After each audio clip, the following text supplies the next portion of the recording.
नमस्कार, मैं doctor Ashish Kumar Jha, MD/DM gastroenterologist, associate professor सह आचार्य, इंदिरा गांधी संस्थान IGIMS पटना में कार्यरत हूँ। मैं पेट, लीवर, पैंक्रियास से संबंधित बीमारी का स्पेशलिस्ट हूँ। अब कई रोगों में से, पेट के रोगों में से पैंक्रियाज का रोग भी काफ़ी महत्वपूर्ण होता है और ये भी काफ़ी देखा जाता है। तो पैंक्रियाज का रोग प्रमुख जो आते हैं हमारे नज़र में, वो आते हैं पैंक्रेटाइटिस। वो दो किस्म के होते हैं, वो होते हैं एक्यूट, एक होते हैं क्रॉनिक। क्रॉनिक जो बहुत महीनों से, सालों से चल रहा है। एक्यूट जो तुरंत ताज़ा ताज़ा हुआ है उसको एक्यूट बोलते हैं। और कई बार पैंक्रियाज के कैंसर भी हो सकते हैं।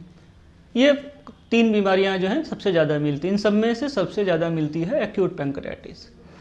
एक्यूट पैंक्रेटाइटिस या पैंक्रेटाइटिस में प्रमुख लक्षण जो होते हैं वो होते हैं पेट में तीव्र दर्द होना, नाभि से ऊपर, छाती से नीचे के भाग में अगर किसी को बहुत ज़ोर से दर्द हो, और अगर ये दर्द वहीं नहीं, वो सीधे पीछे पीठ को अगर असर करे, पीठ में फाड़ता हुआ महसूस हो, सेम दर्द जो कि नाभि से ऊपर, छाती के नीचे का दर्द है, और ये दर्द जो है सामान्य गैस की दवाई या दर्द की दवाइयाँ जो लोग अगल बगल में पहले चिकित्सा लेता, अगर इसके बावजूद भी सुधार नहीं हो तो आदमी को ऐसे रोग को सोचना चाहिए कि कहीं पैंक्रियाज की समस्या तो नहीं।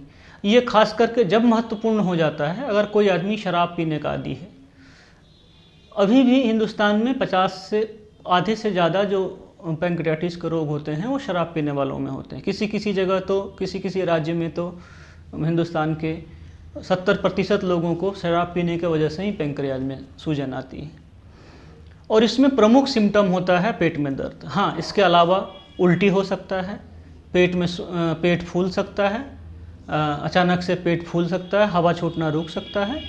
कई बार इसमें जॉन्डिस की भी मात्रा पाई जाती है, आँख भी पीला हो जाता है, और रोगी जो है अवस्था बहुत जल्दी से खराब होता है। ये रोग ऐसा, एक्यूट पैंक्रेटाइटिस सामान्यतः ऐसा नहीं होता है कि वो आज हो रहा है 5 दिन तक वहीं पे है, वो बहुत तेज़ी से बढ़ने की इसमें टेंडेंसी होती है।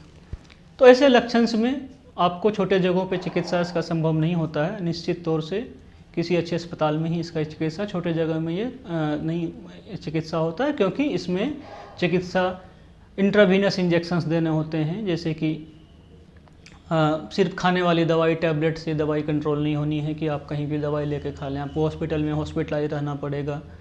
आपको इंट्रावीनस IV फ्लूइड्स दिए जाते हैं, एंटीबायोटिक्स दिए जाते हैं, दर्द की दवाइयाँ दी जाती है। कई सारे टेस्ट किए जाते हैं कि देखने के लिए कि कितना डैमेज हुआ है। 10% डैमेज है कि 100% डैमेज है, इसके पॉइंट होते हैं, वो टेक्निकल डिटेल्स अलग हैं। उसके आधार पर निर्धारित होता है कि ये माइल्ड कैटेगरी का है, मतलब कम डैमेजिंग है, या सीवियर कैटेगरी का है, ज़्यादा डैमेजिंग है।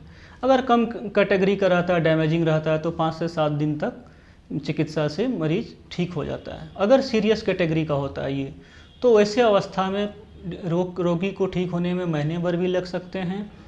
ICU में भी कई बार ज़रूरत पड़ सकता है। कई बार सीरियस कैटेगरी में सांस में शिकायत आ जाती है, वेंटिलेटर तक की ज़रूरत पड़ जाती है, और कई बार सारा कुछ करने के बाद मृत्यु भी हो जाती है।